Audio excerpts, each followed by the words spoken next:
My name is Walter Frick. I'm the business editor at BostInno, an online publication in Boston. I cover tech and startups in Boston, and I'm here with Derek Thompson. I'm Derek Thompson, and I'm the business editor at The Atlantic. So what we wanted to talk about, I think, was essentially with Facebook going public last week, startups are sort of on the mind, I think, of the public in a way that they maybe haven't been before. So I think we wanted to kind of talk about what that means, why startups are important to the economy, or are they? Sort of the role of venture capital in the whole process, and then I think close with a little bit about government policy and what policymakers should be doing to ensure that essentially we're getting the innovation that we need. Does that make sense? That sounds great. Cool. So, I had an interesting experience last week that got me sort of thinking about this.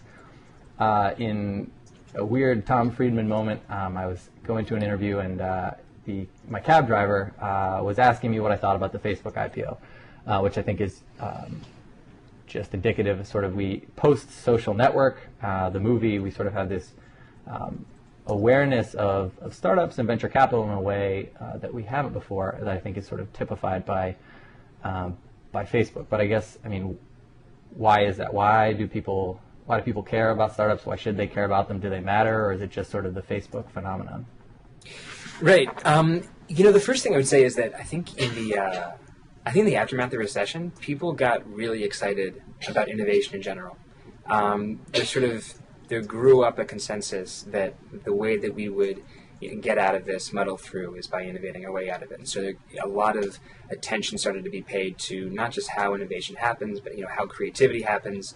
There's a reason why Jonah Lehrer's book is dominating the top 10 list right now on the New York Times bestsellers. And then also paying a lot of attention to startups. And it's interesting because it's happening at a time actually when startup activity isn't terribly high. But the barrier to entry now that we have the internet, there's so much energy around social media especially, the barrier to entry is basically the ability to write code and have a sort of savviness about writing code and understanding what people want and what they want to use with their mobile devices.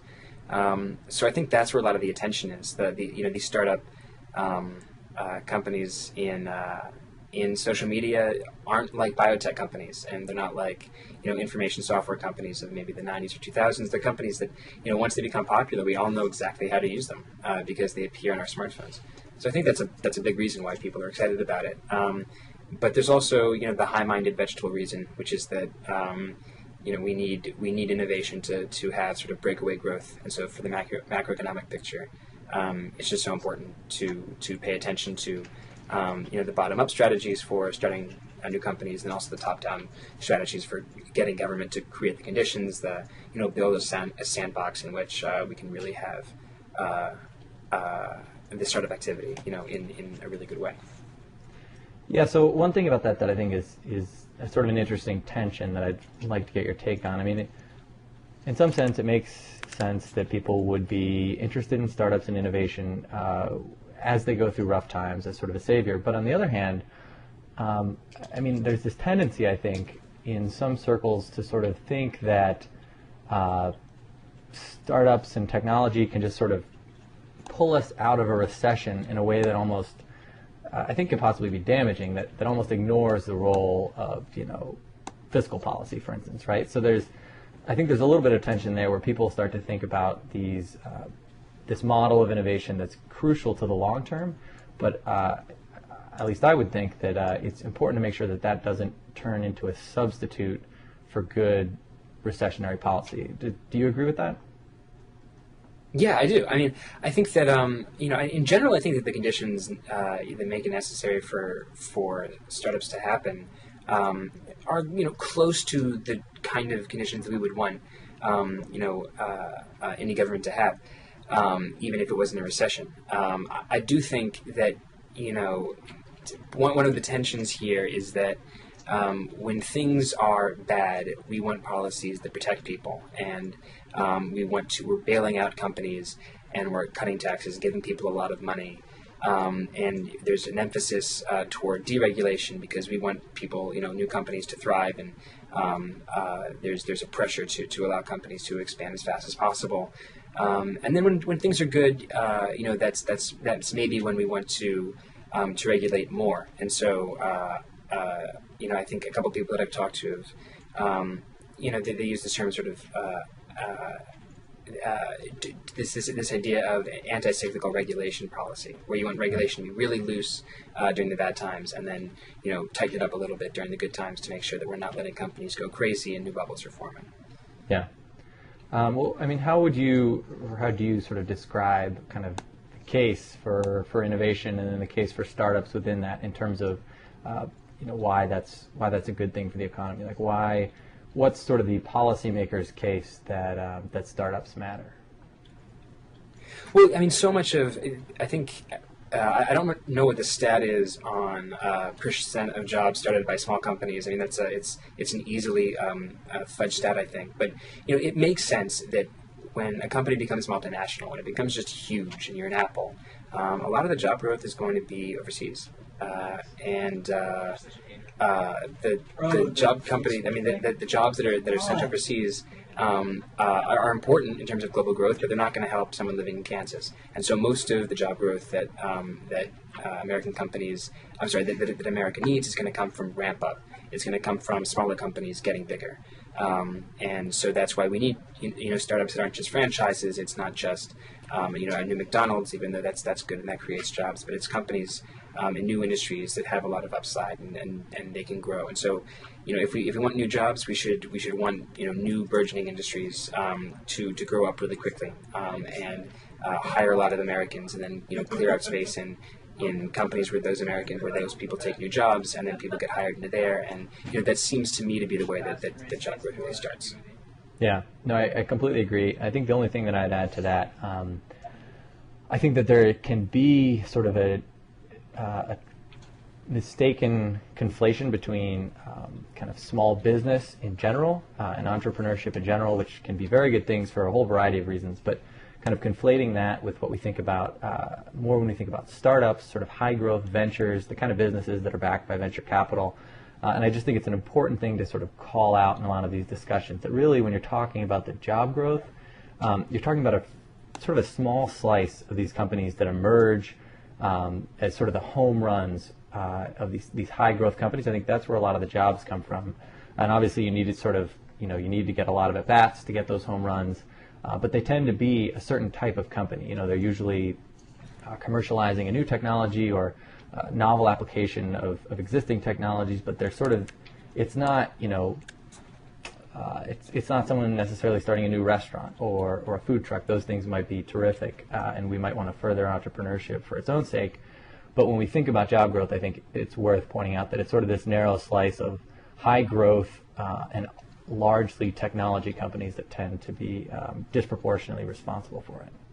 Right. No, exactly. And Mike Mandel, who's great on this issue, has written a lot about the app economy and how the software jobs and the retail jobs and all the other sort of mid-level accounting jobs and service jobs that are being created in the app community, are sort of represent the new wave and the next big industry to form. And that could really blow up at any time. And in fact, people thought that the Facebook IPO was going to help that. And the interesting thing there is, like Steve Blank said in my interview, on the one hand, the Facebook IPO could lead a new group of people in Silicon Valley to invest even more strongly in social media, create even more software jobs there. At the same time, the downside, as he pointed out, is that if too much capital flows into social media, if we keep trying to create the next Twitter and the next Facebook and the next Square, what kind of money is left over for bigger picture ideas in technology? Things like that Elon Musk especially are working on right now. I think it's an interesting tension because it gets back at this question of investing more in social media right now might create more jobs in the next few months, the next 6 months, 18 months. But if the thing that we're really interested in is long-term revolutionary breakthrough change in really big questions in medicine and healthcare technology, maybe this money should be put toward projects where these companies aren't going to see that their $1 billion made in the next 12 months. It's going to be more like 12 years. Yeah. I think that's definitely an interesting question, and the interview with Steve Blank was definitely pretty thoughtful. And your colleague Alexis Madrigal had a piece weeks ago that I think falls into the same general category, sort of questioning: are we investing in the right things, and are our innovations focused in the right areas such that they'll make serious long-term difference? One thing that I sort of think about with this, though, is rather than just sort of saying that we ought to be investing in these areas, there are levers, some policy levers, and not to jump ahead, but that we can pull to sort of direct this funding. I mean, a price on carbon would help direct venture dollars into clean tech, and already, clean tech represents somewhere in the ballpark of 15% of U.S. venture dollars, but we could use policy to make sure that that's more. And I think the same thing would probably be true of healthcare if we're able to find a mechanism where those technologies are lucrative.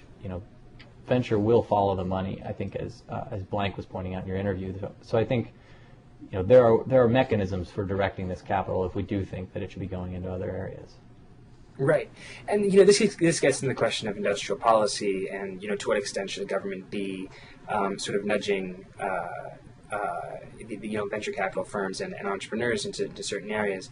And there, I think it's a tough question. I think with the issue of pricing carbon, I think that it's not so much industrial policy; it's more just capturing the negative externality of the carbon, and that's important.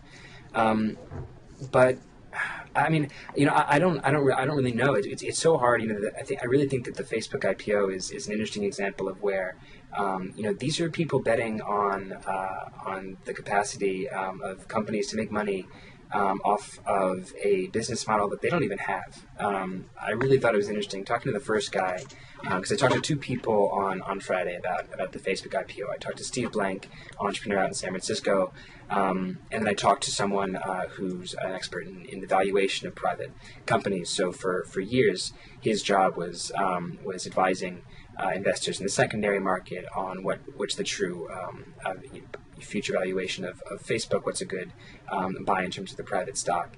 And it seems to me that there was a lot more enthusiasm for Facebook's future earnings capacity on the private market than after the IPO, which sort of struck me as odd. But it gets to this point that people are making a lot of big bets on companies right now when we really don't know what kind of revenue social media is going to have in the next few years. We're betting on business models that don't yet exist, and that's sort of the nature of venture capital. And so for the government to get into this game and say we think that that we have certain policies that can improve the overall outcome of these investments is difficult. So I sort of, my position here is that I think that it's better to be safe and not to have a sort of overt industrial policy, but rather just to make policy that makes sense. Whether or not you think of entrepreneurs. So, for instance, you have pricing of carbon, and I support that. You also have universal health care, and I really do think that one of the reasons that young people don't get into startups, and one of the reasons that older people as well don't leave their companies for startups, is because of the way that we do healthcare in this country.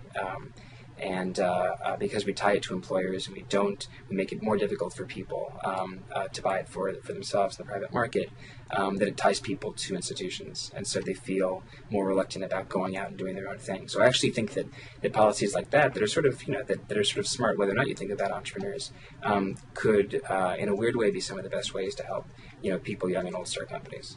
Yeah, no, I agree with that. And Josh Lerner, who's a Harvard Business School professor who writes a ton about venture capital and entrepreneurship, his book on essentially government policy on those subjects, I mean, the bottom line conclusion before getting into anything else is that the role of government is what he puts it, to set the table. So just like that, I mean, I think you essentially want policies that that educate your workforce, that just like you said, provide them with healthcare or whatever it is, to give them essentially the freedom to take some risks, but that's kind of set the table and then to some extent get out of the way.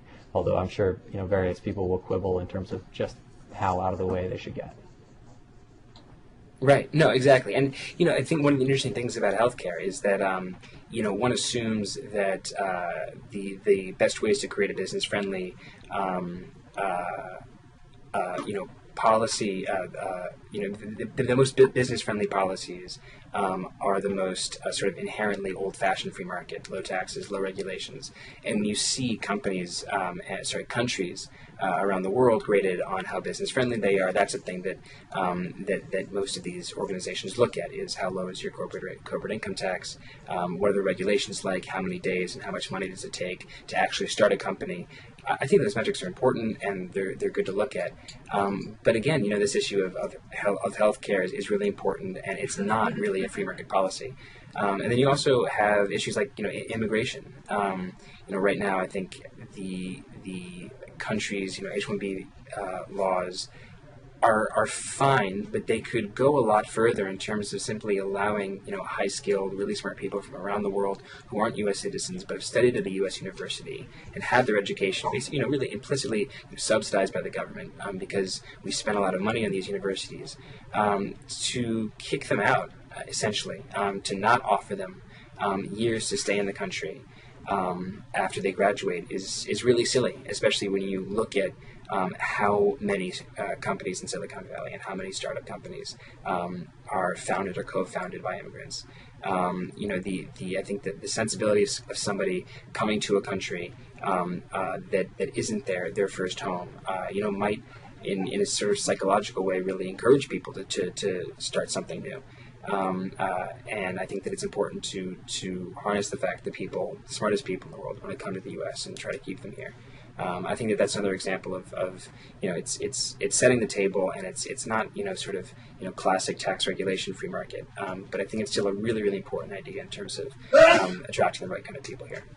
Yeah, no, I completely agree with that, and I think it's interesting, at least in my experience, when that issue is raised by entrepreneurs to legislature, policymakers are sometimes sort of taken aback. They kind of they think they know what they're getting into when they're asking these startup companies for their feedback, and they're essentially expecting, well, we're going to hear, cut taxes or maybe something about R&D, but then kind of immigration pops up as it typically does. I mean, there's been this big movement for the startup visa and all this stuff. A lot of the time, I think legislators are sort of like confused, and it's not exactly what they've expected. So it's definitely, I think, an underappreciated aspect of kind of the startup policy toolkit.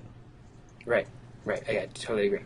And then I think since we're on the role of government, I mean the two big ones. I mean, it's education, I think, and it's research and development. And I think, I'm biased living in Boston, but I think the Massachusetts model invests pretty heavily in both world-class universities. And I think that's pretty well understood at this point to be an anchor for a lot of this innovation.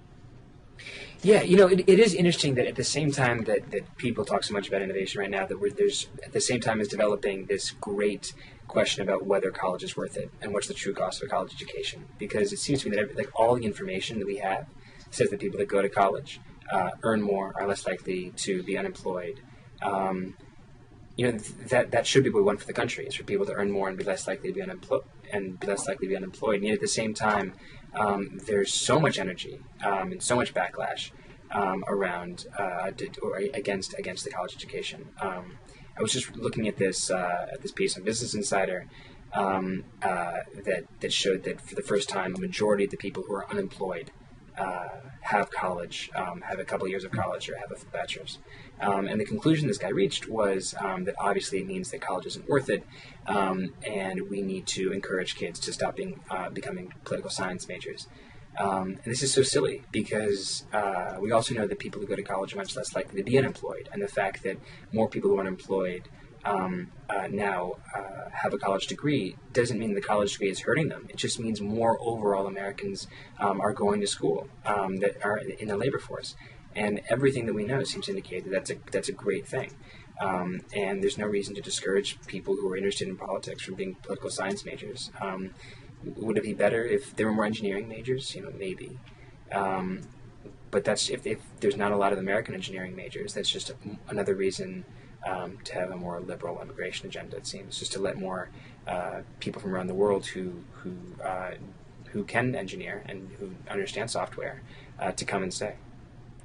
Yeah, no, I agree with that, and I think you had a piece a couple weeks back with a headline, something along the lines of kind of the only thing worse than going to college is not going to college, or something like that. Right. And I think that for the vast majority of people, that's going to hold true. I mean, are there some freakish high achievers who can be pulled out and sort of put into companies and, because they're rock star coders or something like that? Maybe. But for most people, the value of college, I think, is pretty clear. That doesn't mean that the internet hasn't fundamentally changed the economics of it. So, I mean, I think you can sort of hold both ideas in your head at the same time, that people ought to be going to college, more people should be, graduation rates should be higher. At the same time, we absolutely should expect the cost to come down, because essentially how much it should cost to deliver those that value, that changes when all of a sudden, publishing content costs nothing.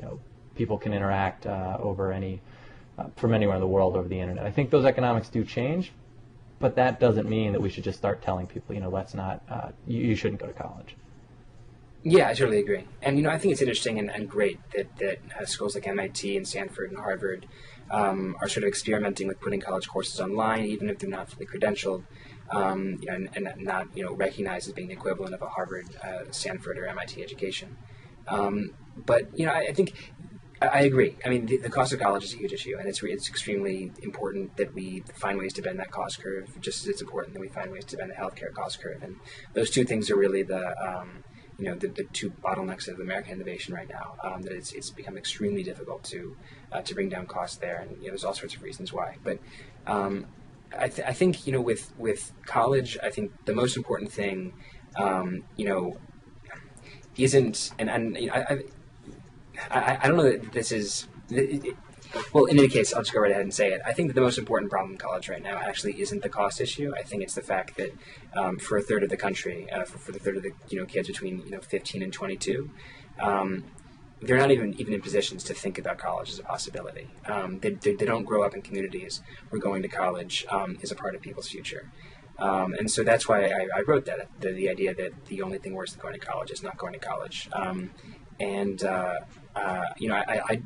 This is a separate problem. There's nothing, I think, to do with costs. I think it has to do, in a weird way, with marketing and attention. I think that we need to find better ways for these low-income schools to get it in kids and families' heads that education after high school isn't a luxury. It's a mandatory ticket to the middle class experience, and I don't think that there's enough attention brought to that issue. Of course, college costs are going up too much. Of course, student debt can pose a problem and delay a lot of common experiences in a 20-something's life. But above and beyond all of that, I think we need to get more people onto this boat. And that's not an area that I know too much about. Is that something that you see? Are there policy solutions to that, or is this kind of more kind of a cultural effort to make sure that this is something that we're talking about? Yeah, right now it's more of a cri occur, and I want to write more about it and study more about it and figure out how identify cities where college matriculation really had sort of a hockey stick curve where it was really, really low, and then there were changes made, and then it increased. Like any issue in education, there's not going to be a silver bullet. It's not going to be as though if we simply change the teacher-to-student ratio, that suddenly all these kids will be pouring in through public and community university doors. I think it's just an important thing to keep pushing out, that of course college costs are a huge problem, but not going to college is I think a much bigger problem. And if you understand that the lifetime benefits of a bachelor's degree are median $1 million, then having $100,000 in debt, as horrible as that is, and as much as that distorts and misshapes someone's 20s, getting that piece of paper in those 2 to 4 years that represent an investment that on average or on median increases people's lifetime earnings by hundreds of thousands, if not $1 million. That strikes me as a worthy investment and something that we should continue to talk about and get people to pay attention to. Yeah. Yeah, that certainly makes sense to me. I know we were going to try and talk about crowdfunding, which is going to be legal probably by the end of this year.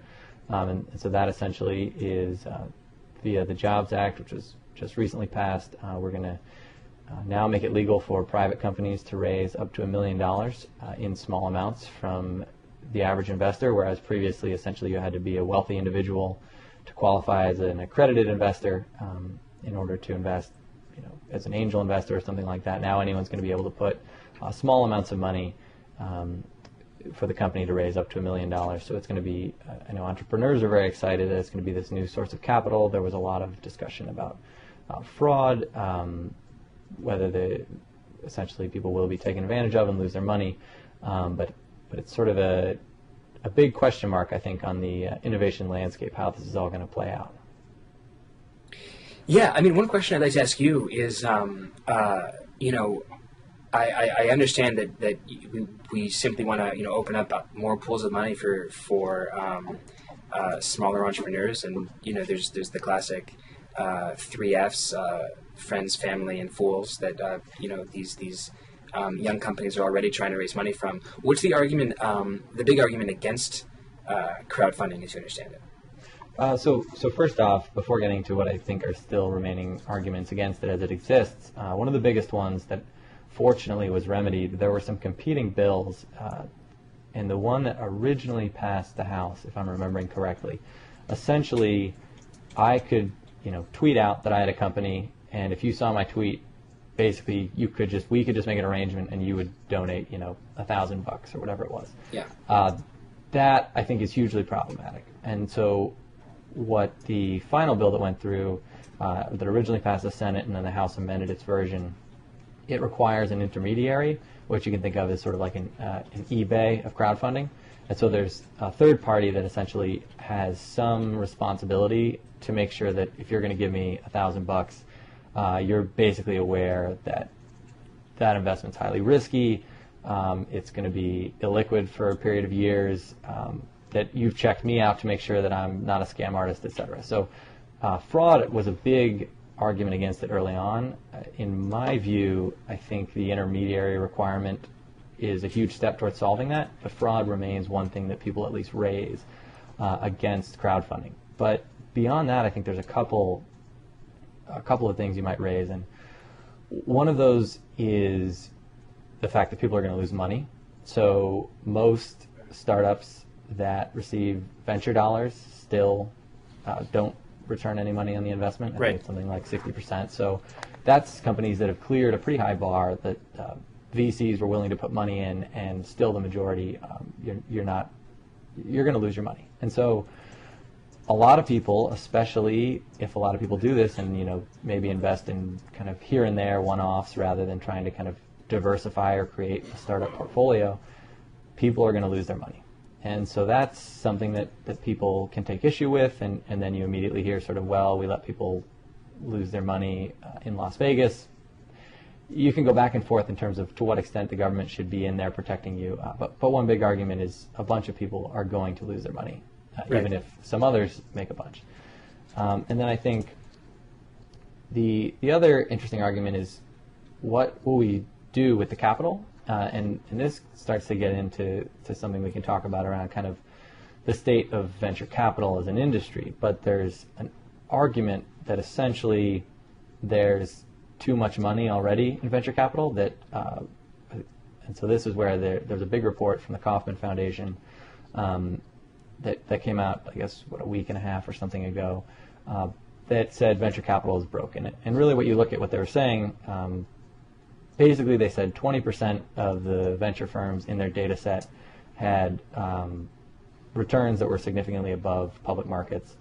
Another 20% basically even with public markets, and the rest worse. And then Fred Wilson, very well-known venture capitalist in New York, had gave a talk where he essentially said that he thinks there's basically twice as much money in venture capital as an asset class as there should be. And I did a post a little bit even before that about a paper that I think was on Marginal Revolution that essentially suggested that basically, and this isn't really surprising, as returns, when you have better returns in venture capital, more money goes into the asset class and returns go down. So to just sort of oversimplify, there's this factor of sort of every marginal dollar is sort of going after a worse deal.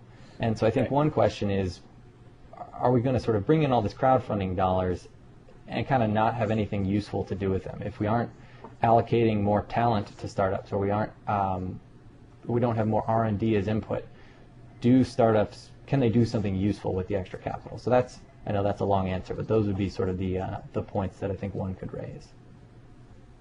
Right. I mean, one of the issues that struck me from talking to Steve about the state of venture capital right now, you do have a lot of money.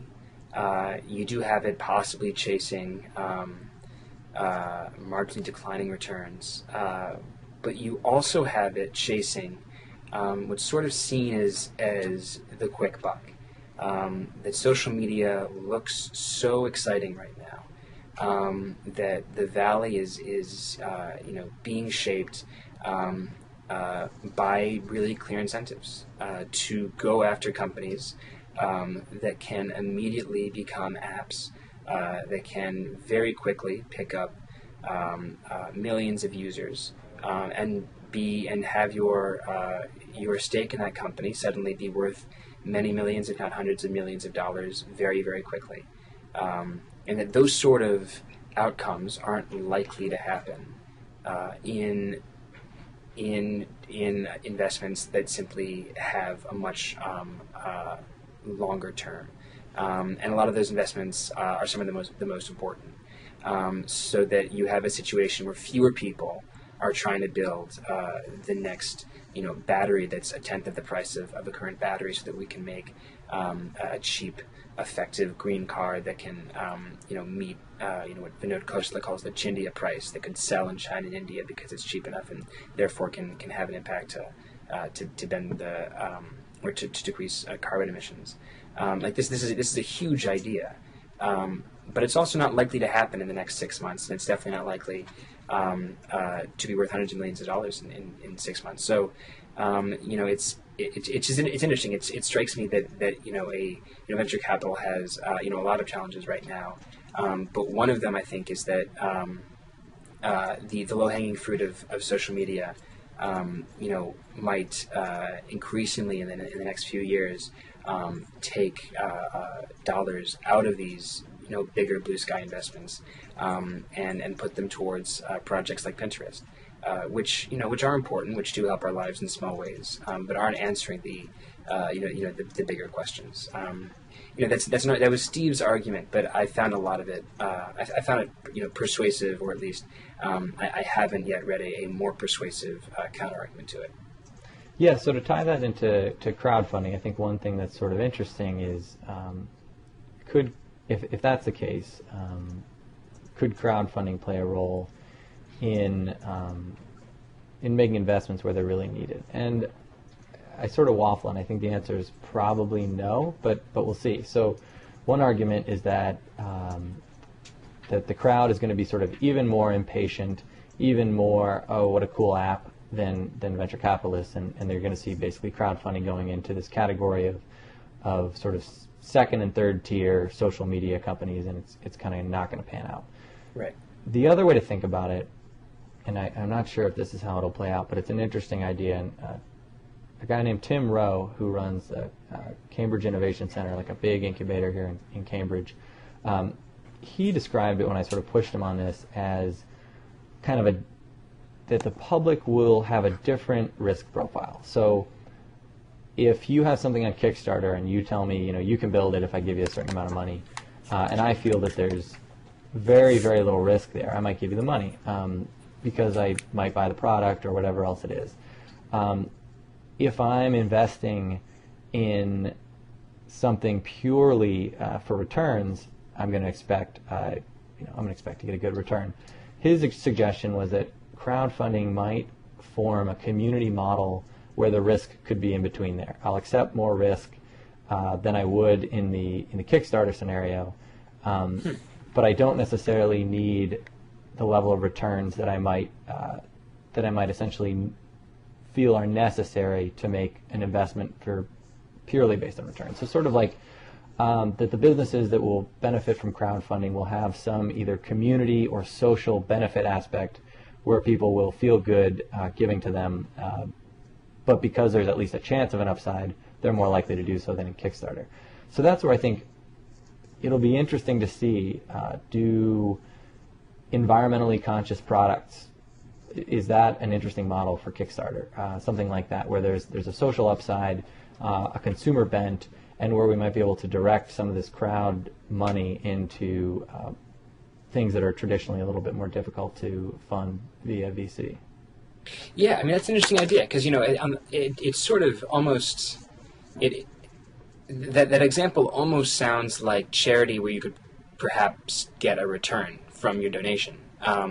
This idea of having a social upside to an investment is that you can justify it to yourself as saying, well, look, I don't necessarily expect this particular bet to make me rich, but I do feel pretty good donating to it. It sounds like a great cause, and if it does go gangbusters, then not only will I, feel good karma from it, I'll also, see good money. That's interesting. I have no idea how it's going to work out. And these, it's one of the unfortunate things where, new ideas are often judged by the outcome of the first big news story. So now that, this new source of funding exists, if the first big story that comes out of it is, look, all these people put their money into a really cheap car battery that now is selling, millions of units in China, that's absolutely fantastic, and that's going to speak very well of it, and it's unlikely to be repealed. If, on the other hand, the news that breaks is that all these people, moms and dads and people that are in tough debt, put a lot of money into this project and ended up losing them everything, then it's going to bolster the other argument. And the fact is, I know that you're a Daniel Kahneman fan. This has nothing to do with the validity of the ideas, or the smartness of the investors. It has to do with the random outcomes of the first big news story. So, I think that's always a concern with these innovative solutions to problems that have the potential to create loud news, is that the overall worthiness of the idea is going to be evaluated by not necessarily a rational and complete look at the story, but just the first loud outcome. Yeah, no, I agree with that, and hopefully there will be patience on behalf of regulators to see how it all turns out. But it'll certainly be interesting. Yeah. Well, I think that we've hit on nearly everything that we were hoping to cover. Anything before we go? No. I've just been watching Facebook stock over the last few minutes. It's still down. It's been down 10% all day, and it's basically trading along a flat line around 34. And by the time this conversation goes up, right now it's Monday for those looking. It really is fascinating to me that the stock didn't pop. Especially given the way that it was traded on the secondary market. Talking to this guy, he seemed to suggest that the people who had bought Facebook when it closed, just before the IPO, placed bets that to him seemed to suggest that they thought the stock was going to be in the 50s or even lower 60s within the next 6 months, which is the time that they can place their next bets, because the bets are frozen for 180 days. In the secondary market before the IPO, and that's a lot of some institutional investors thinking that this stock would right now be 80% higher than it currently is, and that's a lot of room to grow for a company that I don't expect to be delivering any new news to trade on very soon. So I do think it's an interesting. Data point. I always hesitate to have big idea conclusions about stock prices because they can change so quickly. But that's just the last thing that I wanted to share.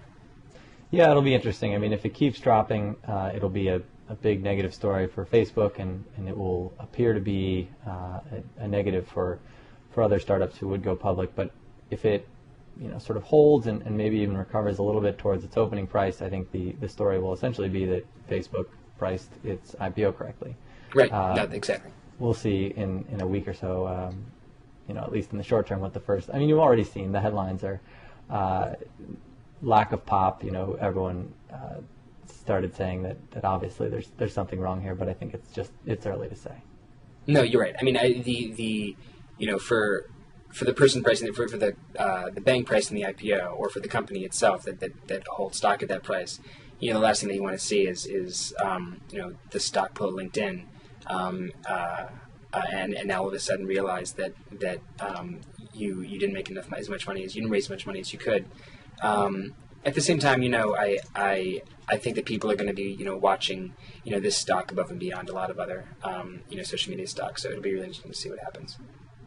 Yeah, that's definitely true. And for me, I think what I'm most interested in is what does this do for companies that we're thinking about going public this year. And I'm working on a piece about that right now that'll hopefully be up maybe by the time this goes live. But that's, I think, the most interesting aspect. But I'm sure, like you said, everyone will be watching closely. Right.